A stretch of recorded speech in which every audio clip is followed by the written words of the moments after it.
Esdras, chapitre 5.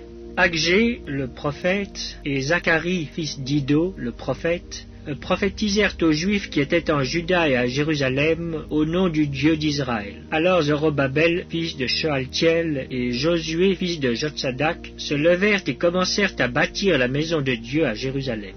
Et avec eux étaient les prophètes de Dieu qui les assistaient. Dans ce même temps, Tatnaï, gouverneur de ce côté du fleuve, Shethar-Boznaï et leurs collègues vinrent auprès d'eux et leur parlèrent ainsi. « Qui vous a donné l'autorisation de bâtir cette maison et de relever ses murs ?» Ils leur dirent encore. « Quels sont les noms des hommes qui construisent cet édifice ?» Mais l'œil de Dieu veillait sur les anciens des Juifs. Et on laissa continuer les travaux pendant l'envoi d'un rapport à Darius et jusqu'à la réception d'une lettre sur cet objet. Copie de la lettre envoyée au roi Darius par Tatnaï, gouverneur de ce côté du fleuve, Shethar-Boznaï et leurs collègues d'Arphazak demeurant de ce côté du fleuve. Ils lui adressèrent un rapport ainsi conçu. Au roi Darius, salut. Que le roi sache que nous sommes allés dans la province de Juda à la maison du grand Dieu. Elle se construit en pierre de taille et le bois se pose dans les murs. Le travail marche rapidement et réussit entre leurs mains. Nous avons interrogé les anciens et nous leur avons ainsi parlé. Qui vous a donné l'autorisation de bâtir cette maison et de relever ses murs?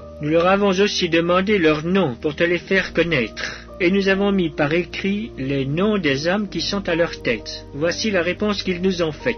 Nous sommes les serviteurs du Dieu des cieux et de la terre, et nous rebâtissons la maison qui avait été construite il y a bien des années. Un grand roi d'Israël l'avait bâtie et achevée. Mais après que nos pères eurent irrité le Dieu des cieux, il les livra entre les mains de Nebuchadnezzar, roi de Babylone, le Chaldéen, qui détruisit cette maison et emmena le peuple captif à Babylone.